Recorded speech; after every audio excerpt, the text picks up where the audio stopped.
2025 წელი დასასრულს მივახლოვდა და ტრადიციულად ამ წელს გლობალური ბაზრის რამდენიმე ლიდერი ინდუსტრია გამოკვეთა. პირველობა სიცოცხლისა და ჯანმრთელობის დაზღვევის გლობალურმა კომპანიებმა დაიკავეს. მიუხედავად იმისა, რომ ბოლო წლებში ეს ინდუსტრია შემოსავლების მკვეთრ მერყეობას განიცდიდა და COVID-19 პანდემიის შემდეგ სიცოცხლის დაზღვევაზე მოთხოვნა შემცირდა, პარალელურად ჯანმრთელობის დაზღვევის პოპულარობა და მასზე გაწეული დანახარჯები საგრძნობლად გაიზარდა. რამაც ჯერ კიდევ 2020 წელს ამ ინდუსტრიაში შემოსავლების მატება განაპირობა. 2022 კვლავ გამოწვევებით სავსე იყო მაღალი ინფლაცია, საფონდო ბაზრებზე მკვეთრი ვარდნა და ამის ფონზე სექტორის შემოსავლების კლება. 2022-2024 წლებში კი მრავალ ქვეყანაში საპროცენტო განაკვეთების ზრდა, რეცესიის შიში გააძლიერა, რამაც საბოლოოდ მომხმარებლის მხრიდან მოთხოვნა შეაფერხა, თუმცა საერთო ჯამში 2025 წლისთვის ეს ინდუსტრია მაინც გლობალური ბაზრის ლიდერად დასახელდა. წლის განმავლობაში 6 მილიარდ 179 მილიონი დოლარის შემოსავლით.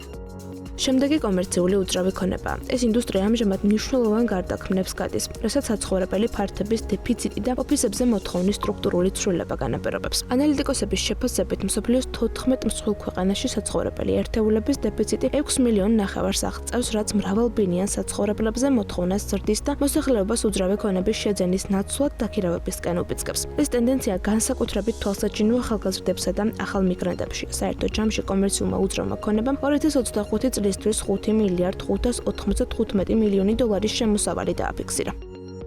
საპენსიო ფონდები, სახელმწიფოების ინსტრუმენტი, რომელიც განსაზღვრული სარგებლის და განსაზღვრული შენატანის სქემების ჩათვლით გლობალური მოსახლეობის დაბერების პირობებში საპენსიო უზრუნველყოფის მთავარ მექანიზმად რჩება. სექტორის შემოსავალი შენატანებს, საინვესტიციო შემოსავალს, ფასიანი ქაღალდების წმინდა გაყიდვებს და სხვა წყაროებს მოიცავს. ბირჟებზე დადებითმა საინვესტიციო შედეგებმა მიუხედავად მაღალი რისკებისა, შემოსავლების ზრდა უზრუნველყოფ. ამასთან პერიოდის მეორე ნახევარში საპროცენტო განაკვეთების მკვეთრმა ზრდამ საინვესტიციო შემოსავლების მოცულობა მნიშვნელოვნად გაზარდა. ამგვარად 2025 წელს ამ ინდუსტრიის შემოსავლებმა დაახლოებით 4 მილიარდ 297 მილიონი დოლარი შეადგინა.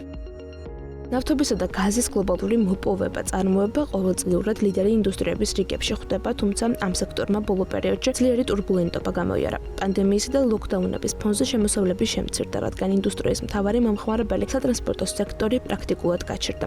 ეკონომიკის გახსნასთან ერთად ეს ტენდენცია სწრაფად შეიცვალა. მიწოდება მოთხოვნას გადააჭარბა, ფასები მკვეთრად გაიზარდა და შემოსავლები რეკორდულ ნიშნულს მიუახლოვდა. პროცესი კიდევ უფრო რუსეთის მიერ უკრაინაში ომის დაწყებამ გააძლიერა. 2025 წელს სექტორმა გლობალური მასშტაბით 4 მილიარდ 264 მილიონი დოლარის შემოსავლის დაგენერირება მოახერხა.